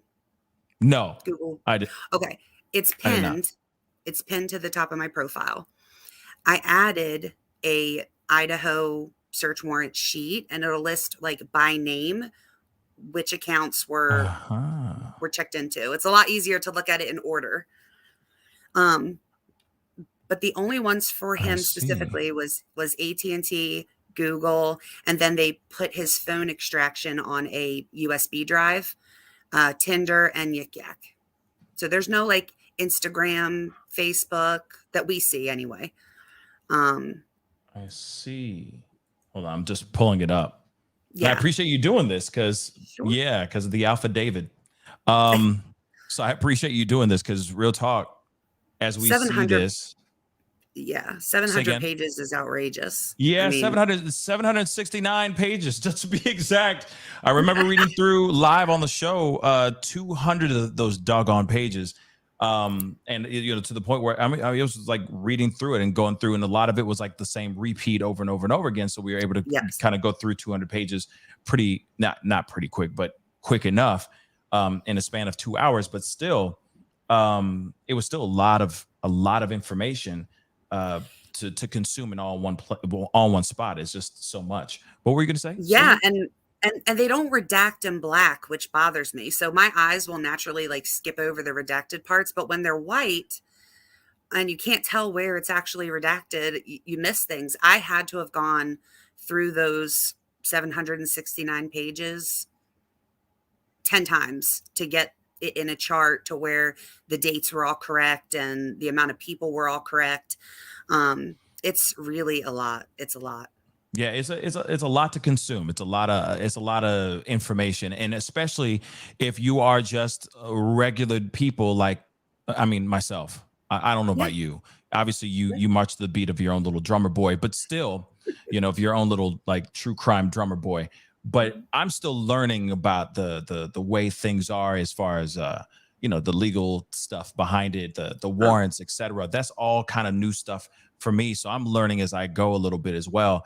There's obviously a lot of other content creators that are very, very fluent in this side of the world, especially a lot of those law tubers. They can break these things down and explain these things with ease. But for me, it was something still new, trying to understand everything that was going on. Now, one thing I do have a question is on this. Let me just pull this back up because I know you have some things color coordinated. So what is the yellow? What is the pink? I'm just kind of trying to understand this. So the yellow is going to be where his phone pings. And then the pink is where he's seen on camera. And then the purple is when a warrant was sent, and the blue is when they're returned. I see. So the pink is when he's been seen. On video, yes. Video and cell phone tower? Because I see it here, right here. The yellow is the cell phone towers. The yellow cell phone tower. Thank you. Mm-hmm. Oh, wow. Okay. Man, this is very helpful. Can I hold on? It's interesting when you. What is it? I said, can I hold on to this? Like, of this course, is good. of Thank course. you. When you look at it, it's interesting because you realize that, like, so when I put it in this timeline, I was like, okay, so the first time that he was seen, this is actually very interesting, and I hope I don't confuse you when I say it. So at one point in time at 2:42 a.m., they have him in his apartment using cellular resources, right? Mm-hmm. 2 minutes later, he's seen on camera at the bottom of the road that would connect to the road that connects to Moscow. But he's heading north towards his house, not south towards the light. I haven't been able to make sense of it, but the fact of the matter is that that's the way that the PCA was written. So, and it's not 2 minutes away. So I'm not sure if he forgot his phone at home or forgot to turn it off, maybe. Yeah. Turned around and went back. To repeat. Kind of repeat the pattern. Be like he like flipped the UE and went back and said, "Oh, damn." One of those I got to turn this off. The 3-point turning. Yeah, maybe. Well, you know that he was. If this is all, of course, all alleged. Of course, again, innocent until proven guilty. But still, if he turned off his phone, or if he had his phone on him, maybe he was getting all revved up, listening to, I don't know, My Chemical Romance or something like that before he went over, and getting all hyped up about to go and do this unthinkable thing. He may have forgotten. So you may be right. He may have driven out and said, "Damn it, I forgot." Go back, turned off the phone and did that. Or he may have forgotten something like the knife. You never know. I mean, it could be so many different things. Yeah. It could have been anything. It could have been him just going and getting gas. and then going back and getting the stuff and then turning off his phone and then driving down. The possibilities are endless here. But that is an interesting piece of information there too. Can you explain something to me? Because this is something that I've been seeing a lot of people chopping it up about lately. Tinder. That's the one piece I was trying to understand a little bit. What was there a connection on Tinder? What was going on about that? Do you know anything about this Tinder stuff? I don't know. So we know that, if we had the girl come forward and say that she went on a Tinder date back with him in 2015. So the odds of him having a Tinder is probably high. What I find interesting about the Tinder situation is that the very first thing that they did was pull it for Kaylee. And they pulled it from the year prior.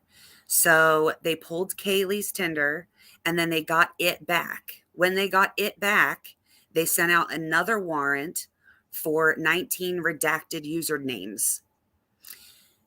That's basically them saying, I'm assuming she was talking to these 19 people. We need to know all we can about these 19 people. Then a warrant for Maddie's Tinder went out and returned however many, where they sent out another warrant for 20 redacted usernames. It wasn't until Bryan Kohberger was arrested that they pulled his Tinder. So in my opinion, had they found Bryan Kohberger in their Tinder accounts, and I would have to ask Andrea Burkhart, but I would assume since it was enough to pull these 19 other people, they would have been able to pull his as well. There is no, like, the whole, he was messaging somebody on Instagram and stuff. At this point, when they were pulling the Tinder and stuff like that, I don't see any warrants for his social media. But if he was on Tinder, he could very well have matched with them or talked to them. Or I feel like if they would have pulled it during the course of their investigation pre-arrest, would they have needed to pull it again? It's a good question. Because see, I don't know how Tinder works. I'll be honest. I've never used it in my life. Yeah. Lucky me, I guess, or lucky us, I guess. So I don't know how that thing works. Like, I know you have to swipe left or right if and of course, if there's a match. Again, I've never used it. I've never used it in my life, so I'm still trying to understand it. But what I'm basically trying to say is, like, how can he try to get in contact with them through Tinder if there was, say, no match?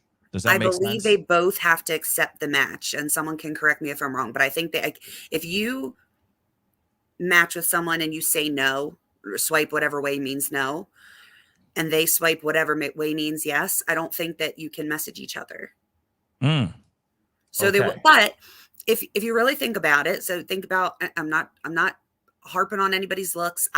My big thing is I have not been able to watch Bryan Kohberger enough to get any type of opinion about his personality. I don't know him. I haven't been able to observe him. He has no social media I can, screen record and like go back and talk about over and over again. I have no way to know how he is. I've seen like less than 2 handfuls of photos of him, no videos. So maybe he was smooth. Maybe he was her type. I mean, I think you just killed me 7 times. He was going on Tinder dates, obviously. I'm not saying he could be charming, I guess. I don't know. Who knows? I've not heard him talk. At least it made you laugh, I guess. But my God, maybe she likes awkward. Hey, let me say this. You may be right. You may be 110% right. You never know. He may be a smooth operator. You know what I mean? Sade. He might be so smooth. You just never know. But still, I mean, obviously, I think it's because of the situation that we're in right now, because we look at him in this light. It's not like we're looking at him in just a regular guy standing around doing his thing. And you're like, yeah, he probably bags a lot of girls. Yeah, he probably gets a lot of numbers. You know what I mean? Because we see him as this person who has done this unthinkable thing. Of course, we're going, ew, he's gross, right? So I understand that piece 100%. It's hard for me to think about him. I'm sorry. Well, you don't have anything to compare it see to. it. All you know is handcuffed, following a story about 4 people that were asleep in a place where they should have been safe, their beds in their houses. And you know what happened to you. You know that side, and you know that you've seen him in handcuffs. You know that you've seen him straight faced, where he looks like he has no emotion. And so I've looked up all sides of this. Okay. Yeah. And it's likely that a lawyer would say, do not look at the media. Don't purposely go out of your way to avoid them. Don't hide your face, but don't look at them. Don't smile at them. Don't answer any questions. Don't, that very like straightforward, straight face, nothing to say. That's like normal. I mean, because it's going to be picked apart, right? So, absolutely. But he's been arrested. We've seen him in handcuffs. We've seen him in court. For all intents and purposes, all of those things, the only conclusion we can come to is that he's more likely than not guilty of this crime. But as for his everyday personality, or if the girls would have paid him any attention any time of day, we couldn't possibly. The whole incel thing, like we just don't know. That's true. Go ahead. Sorry. There's plenty of girls that like the corner sitter, the quiet corner sitter. The quiet type, the quiet, cute, kind of nerdy, but he's just, adorable. Yeah, that's true. Oh, the human tripod. I know exactly what you're talking about. You know what I mean? Yeah. Take my picture. Thanks, babe. You know what I mean? Hold my purse. That kind of thing. And I feel you on that. And that is very, very true. There's a lot of girls out there that like that too. So let's not fake the funk on that. But yeah, there's just nothing about it that I can see him actually like figuring out getting the right angles to a photo for a Tinder profile photo. I just don't see him as the type. I feel like he'd just be straight faced. It'd be dark, dimly lit, terrible photography with this mean dead stare on his photos in his Tinder account. I'm assuming that's what I don't know how it works, but I'm assuming it's like that, right? You get to see some photos of them. Maybe they got a 6-pack or something like that. And now, you're like, ooh, cute, boom, right? And I always wondered this whenever he first appeared. And I don't know I didn't really have like any good reason to think so. But when he first appeared on the scene, I was like, I bet you they were talking to him, but didn't know they were talking. Like maybe they weren't talking to him as Bryan Kohberger. So for instance, when this happened, her family, and I'm here to tell you, catfish. It's easy to have that happen. Very easy. And catfished indeed. Yeah. Sorry. Continue. I never thought of that, but that's a good point. And so her family was like in her phone immediately after. They said that her sister said that like as soon as they found out, she was going through her, whatever she could see, I guess, from the Apple account, the text messages, the social media stuff. And she was like messaging people and saying, you talked to my sister such and such a time and she's been killed. So what did you talk about and who are you? When he was arrested, they were like, we don't know him. We've never seen him or heard his name before, but there's no telling if they actually had spoken to him as someone else. He could have been pretending to be a girl for all we know. That's what happened to me. I mean, they could have thought that they were talking to somebody. Yeah. A girlfriend, like could have been a girl, or it could have been a guy named Chad. It could be anything, right? It could be anything. So that is interesting. That is very, very interesting. Because there's plenty of people out here that do that catfish thing, or they fake their photos, high angles or whatever, and try to give off like there's something that they're not. So that's a possibility too. Yeah. And what's also like an extra step of danger with that is that you don't know who you're talking to, but they know who they're talking to. And a lot of times they end up catching feelings. They feel they're in a relationship with you, right? True. So even though they know that they're not who they are, they still think that they're like in a relationship with you, so they can get jealous, they can get angry, just like your actual boyfriend, girlfriend can get. And what's scary about it is that they could appear out of anger and jealousy and you would have no clue, right? Because you're looking for somebody totally different. So if he was, let's say, and there's no, I mean, as far as we know, we don't know the rest of the night, but we do know that he, as far as the PCA says, he did not leave his house until after they were already home. In fact, what's odd is that he left his house right as they were calling Jack over and over and over again. When they were calling him over, when they were calling Jack over and over and over again, he was still in his place. And then he left. He left like after the first call or two. Interesting. Right?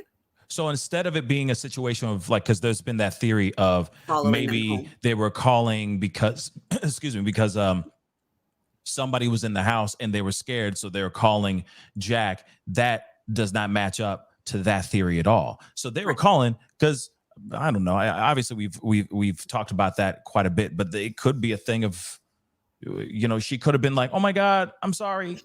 I don't know. Right. Let's get back together. I love you." It could have been anything. Right. Or I'm drunk. I want you to come over so we can, you know, whatever. You know what I'm saying? So yeah, interesting. Real quick. I want to say, Candy K, thank you so much for becoming a member. I really do appreciate it. Welcome to the family. Thank you for being a part of the chaos. I really do appreciate it. Sorry, my camera's being funny. It's been acting like overheating a lot. So I'm still here. I haven't gone anywhere. I'm coming back. It's just have to turn it back on and off and on again. I don't know why it's acting a fool lately, but I appreciate you. So much. Yeah, I'm back. Hi. I appreciate Candy for being part of the show. And just like her, you can go hit that join button down below and become part of the membership. Okay. And then Indie Girl, really quick. Okay. Sorry. Not sitting here saying that Tinder's a bad place. I'm sure you can find a good man's there too. Okay. So congratulations on your 7 years together with your husband and you met him through Tinder. Hey, dreams can happen. But did she swipe right or left? Because we still don't know. Exactly. We want to know, right? What's the truth here? What is the truth here? But that's the thing. One thing that I love that what you said is very, very true. The whole idea of a possibility of him making a fake account on his phone. It's very easy to catfish anyone online, make a fake account, put up a photo of a Bieber looking type guy, and then they go, oh, he's cute. And then they swipe. Easily they're going to swipe. I don't know if it's left or right. I don't remember. Swipe left, swipe right. I don't care. That she interested. So then there's a match and then they start their dialogue. That could very well be it too. You're right. The show Catfish exists for a very good reason. There are stories where people will, it could be the icon and the photos that you see is a short, fit Asian girl, and it's a black tall male that's talking to you the entire time, and you get emotionally attached and all that. Through the conversations that you're having, through the messages, you become close through all that stuff, thinking that conversation that you're having with somebody through this app is real, only to find out that person is not even the person that you've been looking at this entire time. And that could very well be it too, or it could be a possibility. But the fact that this guy had all these, allegedly through sources, okay, we have to say that he had photos of her, of one of the girls, one of her, in their phone and all that does show that there was some sort of obsession going on here. The fact that there were data showing that he was lurking. He was around multiple times way before the tragedy of the unthinkable night of November 13th. He was lurking around that area quite a bit. So there was obviously an obsession and a passion that he started to build over time. And then suddenly, boom, he does what he does. What are your thoughts on that? That's another thing is like, I'm thinking we don't know if they even knew them. And this is not to say that if he knew had some type of relationship, let's say, with one of the surviving roommates. That doesn't mean that they're involved or that they like, tipped him off or let him in the house. It just means that at least there would be some type of connection as opposed to this random stranger just deciding to walk into a house one night and just kill as many people as possible, right?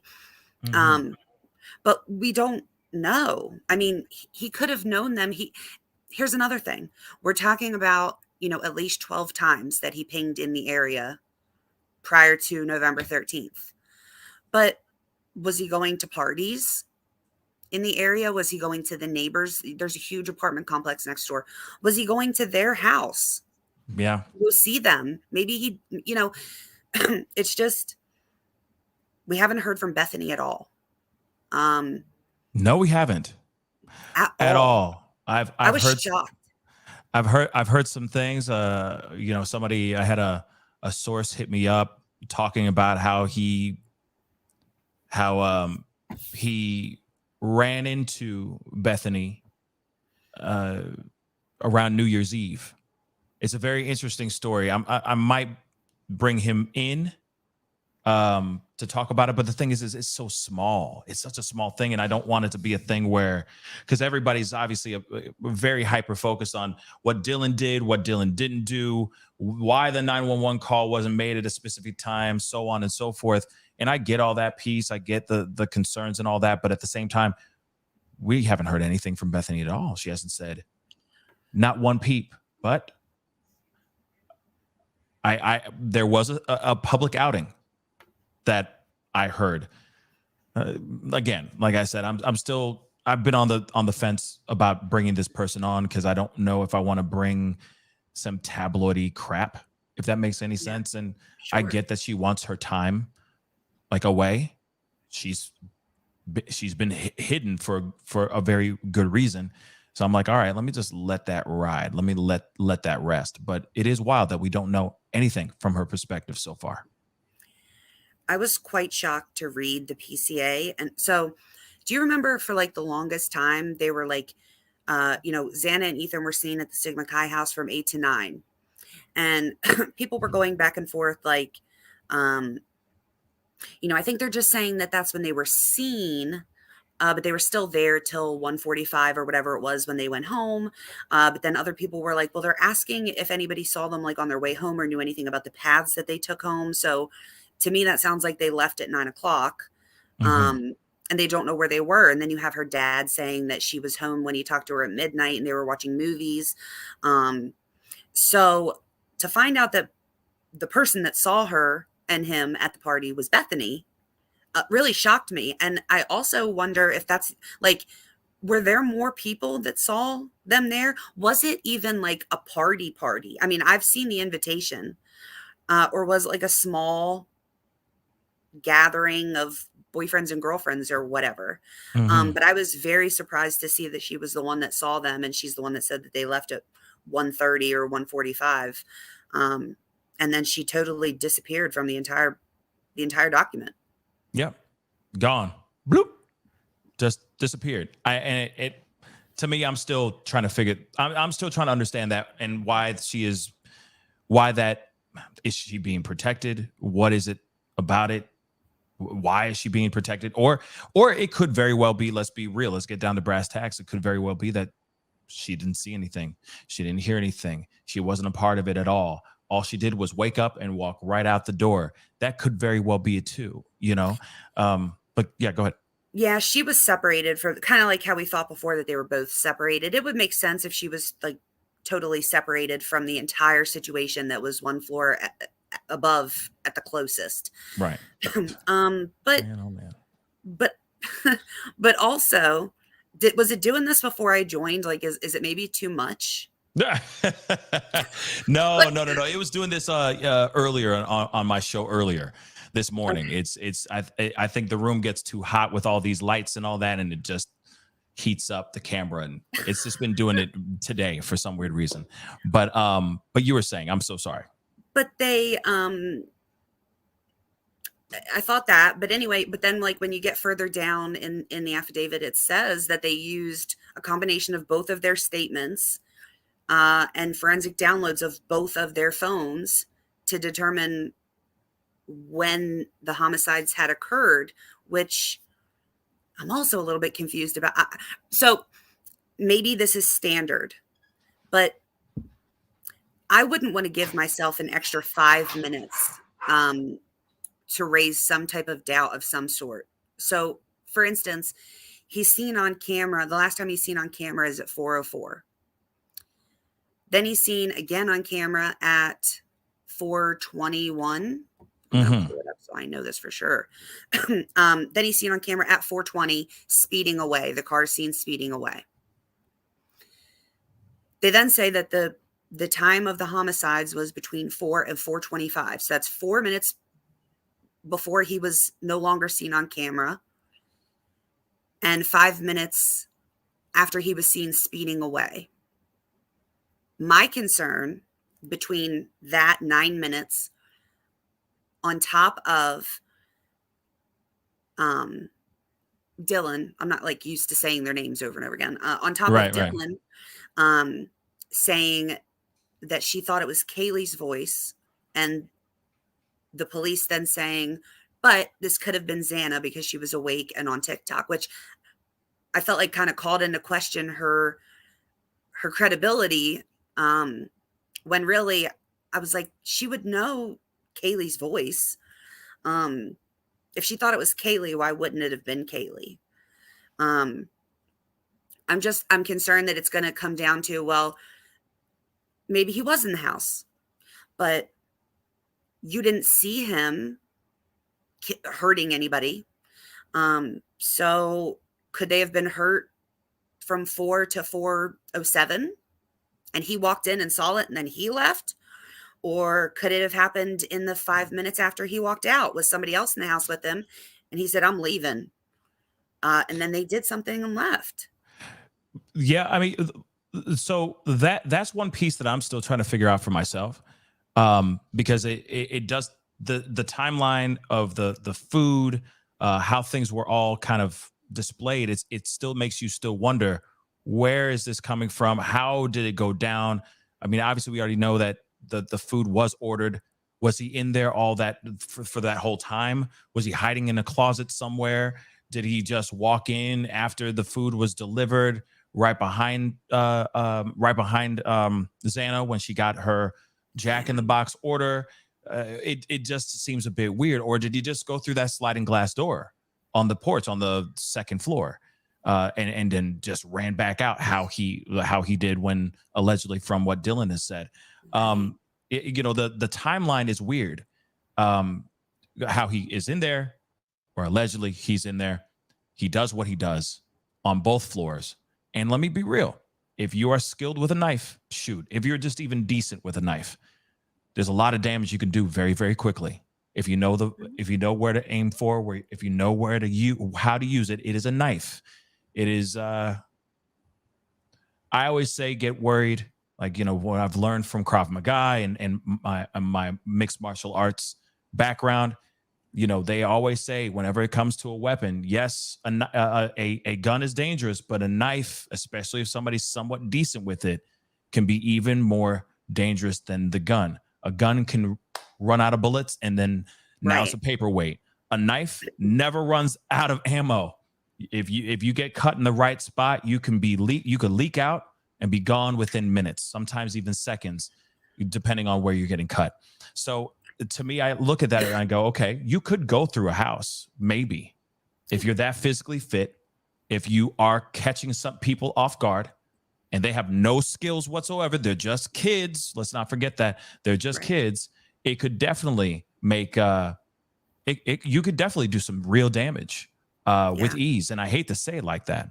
So when you look at all that, it's like, okay, maybe this was just a few minutes. Maybe it was less than what they're projecting right now. So it is something very interesting of just the timeline, how everything came down, how everything went down. There is still that question: was he the only person there? Was he accompanied by somebody else? And And I feel like that's going to be something that we're all going to be trying to figure out until his preliminary hearing. And again, let's not forget, guys, preliminary hearing, he could still go up there. He could change his plea. He could literally go up there and go, I'm guilty. We don't know yet, right? But the information, the warrants, the evidence that they're trying to pit up against him, I mean, it's very damning information. It's very damning stuff. Just because they don't have the knife does not mean he didn't do it. Did they Too many look for the things knife? lead him up to that. Go ahead. What are you saying? Did they look for the knife? Did they ever I'm assuming. I mean, obviously, I'm not law enforcement. I'm assuming that they have. I'm assuming that they are doing everything they can to maybe interrogate him, find out more. Well, when they had him, to interrogate him, find out where the weapon could be. But I think it's long gone. I think it's in the bottom of a lake somewhere. It is buried in the woods somewhere. He got rid of this either on his way back to Pennsylvania or when he got back to his mama's house. I guarantee you that, If he held on to it for that long, he definitely could have dropped it anywhere in the entire United States, like on his way there. Exactly. He could have, you know what? He could have driven up, hey, we're running out of gas. Go to a BP, okay, or a Phillips 66, filling her up and just dump it into a trash can. Right. Now, if he did do that, I would think that law enforcement that was surveilling him the entire way back to Pennsylvania, I would think that they would be watching him as he's throwing trash away, whatever he may be doing. I feel like they would be watching him like a hawk. So I don't think he would do that.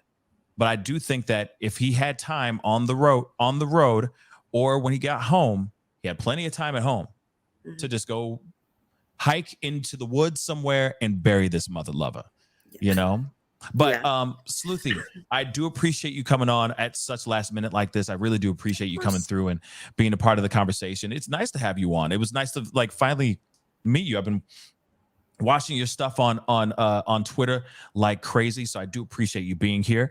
Everybody, please go and follow Sleuthy Goosey on Twitter. Okay, man, she is almost at 15,000 followers on the twits. Okay, so go follow her. She's very informative, and she is following this like crazy. So give her as much love as you can and if you have Twitter, that is, go follow her on Twitter. And of course, she does have her YouTube channel as well. Let me just pull that up really quick. And that is Sleuthy Goosey. Again, go follow her over there on YouTube. Okay. And tell her I sent you. Okay. But again, thank you again so much for being on. I really do appreciate it. Thank you. Right? I hope to talk to you soon, even if not here. We got to talk. Okay. Oh, absolutely. The floodgates of communication is opened. Yes. So let's rock and roll. All right. All right. Nice to meet you. Bye-bye. So guys, I appreciate Sleuthy Goosey for being on and being a part of the conversation. I know that we have a lot of questions revolving around all those documents that we have, all the search warrants, etc. We got so many questions out here. And hopefully by coming together as a family, as a true crime family, and as a family, because, hey, I talk about everything on this show. So for us who just care about this subject matter and this story, as we come together and work together, because it does take a village, okay? It does take a village. So I hope as we do this more, we'll be seeing more of Sleuthy Goosey and all the other amazing people that I've had as guests on the show come on. It was a really nice impromptu situation having her come on and chop it up with us. But we are going to continue the conversation even more. And you guys can also continue the conversation down below in the comments section. So please fire off. We're just, we're waxing true crime possibilities. That's it. So, hey, make yourself comfortable. Get into the conversation down below. Chop it up. Okay. It'd be greatly appreciated. All right. And of course, please follow her on Twitter. She's fantastic. Okay. I've been following her since I think Gabby Petito, if I'm correct. Okay. And of course, if there's any more information, any new developments around this particular case, for a fact we'll be on to talk about it live or as a pop-up. One more thing. Let me say this too really quick. kill this music really quick. I do have a pop-up video coming up here in just a little bit that I really, really, really urge you guys to watch. If you get a chance, please take a look at it and please share it. That would really mean a lot. I don't know what is going on as far as the notifications and whatnot, but hey, if you guys can, check it out and share and react and all that stuff, that would really mean the world to me. It's a case that we are still talking about. Their name needs to be said quite a bit. We need to get justice for this particular individual. So please, when this video does come out, please be sure to share and all that. Okay, guys? Anyway, guys, don't forget, of course, one last thing. Don't forget, hit that like button down below. Okay, hit it, crush it, make it scream out your name. And no, let's not forget to crush that subscribe button, baby. Okay, subscribe button, baby. I can't talk. Yeah, it happens sometimes. Anyway, I appreciate all y'all. I'll be talking to you very, very soon. Got a pop-up video coming up soon, so be on the lookout for that, okay? Be good to yourselves. Be good to one another. And I'll see you guys very, very soon. This is The Pascal Show. Bye.